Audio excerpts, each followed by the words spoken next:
Olá, Oi, gostaria que você se apresentasse para podermos conhecer você um pouquinho melhor. então, meu nome é Evelyn, eu tenho 22 anos, né? E moro na Baixada Fluminense, Nova Iguaçu. Como é a sua vida? Então, eu trabalho, né, como cuidadora de idoso há mais ou menos 2 anos. E nos tempos vagos, eu trabalho também na área de modelo plus size, né? Em desfiles, ensaios fotográficos, coisas do tipo. Moro com os meus pais, os meus irmãos, né? Desde sempre. E é isso. Mas o Co- que você gostaria de saber? Como é a sua vida na Baixada Fluminense? Como é viver na Baixada Fluminense? Olha, a gente aprende a se virar, né? Porque não vou dizer que a gente vive com uma qualidade boa em transporte, né, saneamentos nos lugares que a gente mora. Mas a gente aprende a lidar, né, com com esses probleminhas que aparecem. É um pouco difícil, né, como eu citei na área de transporte, porque a gente não tem tanta acessibilidade aos lugares, né, a gente não tem meio de transporte que leve a gente diretamente para o centro da cidade, ou até mesmo a gente tem dificuldade para ir para outros municípios, seja na Zona Oeste, Zona Norte, Zona Sul. Então, para a gente que mora na Baixada, claro que em outros municípios tem essa dificuldade, mas eu acredito que pra gente que é da Baixada é muito maior, né? Porque a gente não tem muito recursos para utilizar. Sim. Mas a gente, como brasileiro, a gente se vira, né, da maneira que dá. Sim. E como você se sente em relação ao seu passado? Como você pensa sobre ele? Olha, hoje em dia, diante de tudo que eu já passei, diante de todo o amadurecimento que eu obtive, não é tão ruim falar do meu passado. Mas há um tempo atrás, se você me fizesse essa pergunta, eu teria um bloqueio em dizer. Porque eu já sofri muito preconceito, né? Racial, preconceito por ser gorda desde pequena, seja na escola, na rua. Mas foi algo frustrante pra mim, mas também teve um lado bom, né? Que eu sempre procurei usufruir, tipo, do mundo, das brincadeiras, por mais que houvesse preconceito, né, que às vezes não era dito, mas era visto, às vezes as pessoas não precisavam falar, mas eu sentia que era um preconceito, talvez não tão direto, mas era. Mas aí eu, por ser muito, nem aí pras coisas, nem aí pro que os outros falavam de mim e tal, eu procurava não absorver, mas não vou mentir que durante muito tempo pesou. O meu passado pesou muito, lembrar de algumas feridas, de algumas piadas que durante muito tempo, até pouquíssimo tempo, eu escutei, né? E não acontece só comigo, acontece com outras pessoas. Talvez tenha acontecido com outras pessoas também na infância. Mas hoje, graças a Deus, diante de todo o conhecimento que eu tenho, eu sei lidar com o meu passado. Eu acho que se eu não passasse pelas coisas que eu passei, eu não saberia lidar bem com ele como eu lido hoje. Mas posso te dizer que não foi um passado, né, mil flores. Sim. Mas diante de toda a situação, a gente vai, entre trancos e barrancos, a gente vai levando. Então eu aprendi a lidar com ele.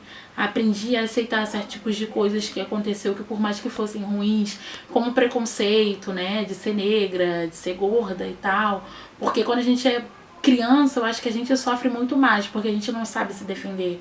Como hoje, se eu sofrer um certo tipo de preconceito, ou de racismo, ou gordofobia, ou algo do tipo, eu vou saber me defender, eu vou saber ter voz.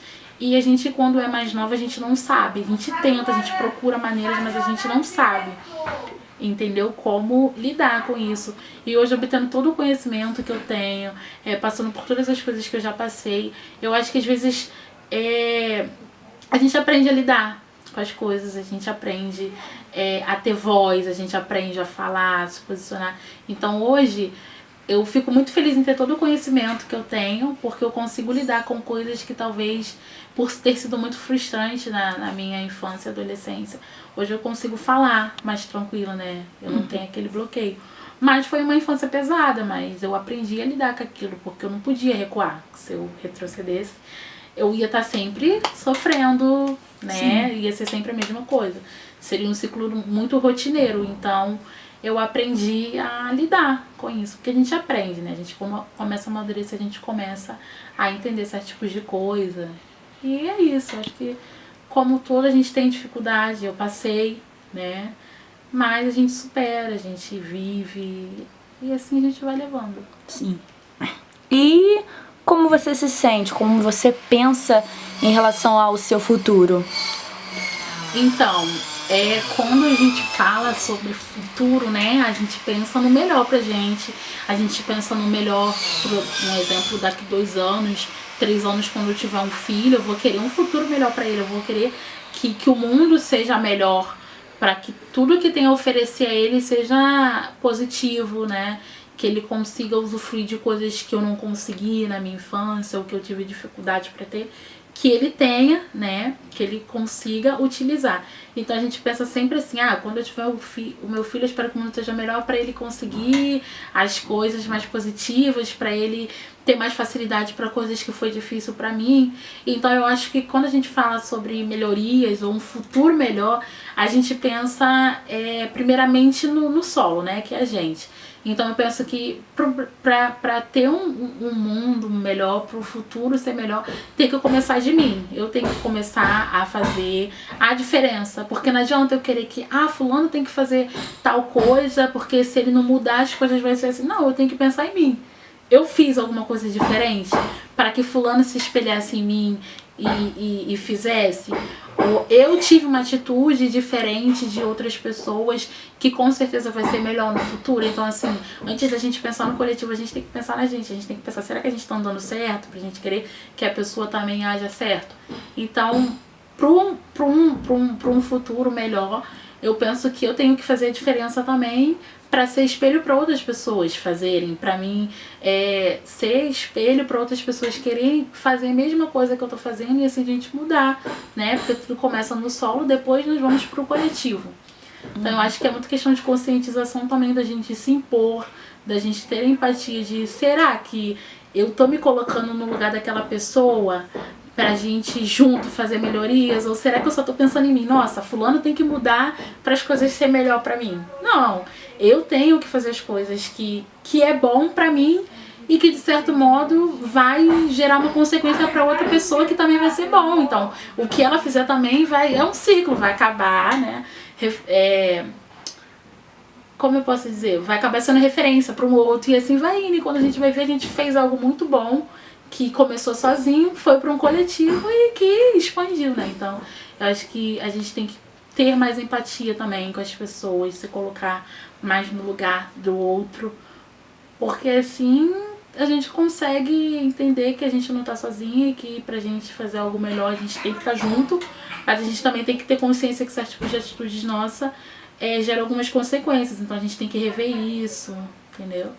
Eu acho que é muito complexo, né, quando a gente fala de um futuro melhor, porque não depende só da gente, mas também tem que partir da gente. Então isso tem que ser revisto, assim, a gente tem que pensar muito bem nas nossas atitudes, nas nossas escolhas, né? Que por mais que sejam escolhas individuais, o reflexo dela vem pro coletivo, não vem diretamente só pra mim, vem para um todo. Então a gente tem que se conscientizar, né? Na hora em que a gente faz algo individual, mas que de certa forma a consequência é pro coletivo, é pra todo mundo. Então acho que a gente tem que ter mais consciência das coisas que a gente faz, pra gente até mesmo melhorar, evoluir, pra gente ser referência pra outras pessoas. Porque quando a gente é referência pra outras pessoas, aquela pessoa acaba se elevando e aí ela quer fazer o melhor, e aí outra pessoa acaba sendo espelho nela e assim vai indo, entendeu? Acho que é isso.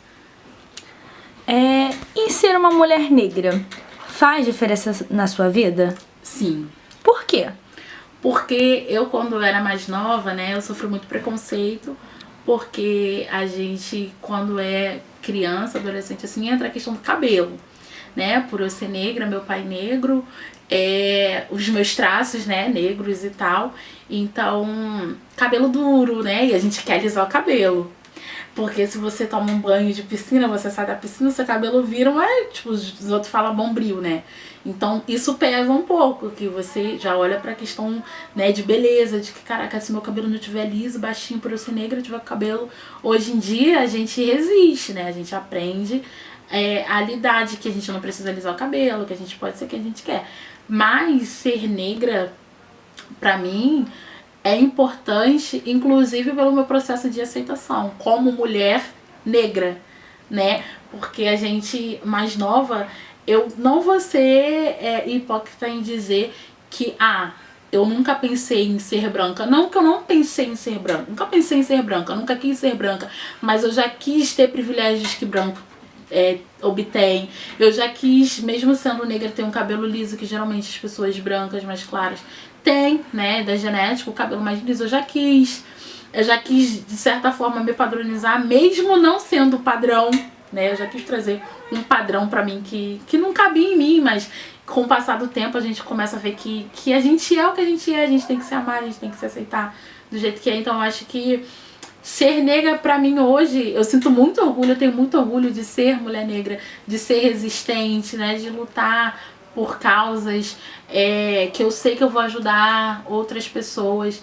Então acho que isso é importante. E depois que eu comecei a ter conhecimento, né, que eu comecei a ter ferramentas pra conhecer, né, esse mundo assim de mulher negra, de resistência, empoderamento, eu comecei a ver que, cara, é muito bom você ser exemplo, sabe, para uma outra mulher, você ser inspiração, você contar a sua história de vida e a outra pessoa se emocionar e virar pra você e falar, nossa, eu já passei por isso também, nossa. Você começa a ver que você não tá sozinha, que não é uma luta solo e que a gente se abraça, sabe, a gente... é isso.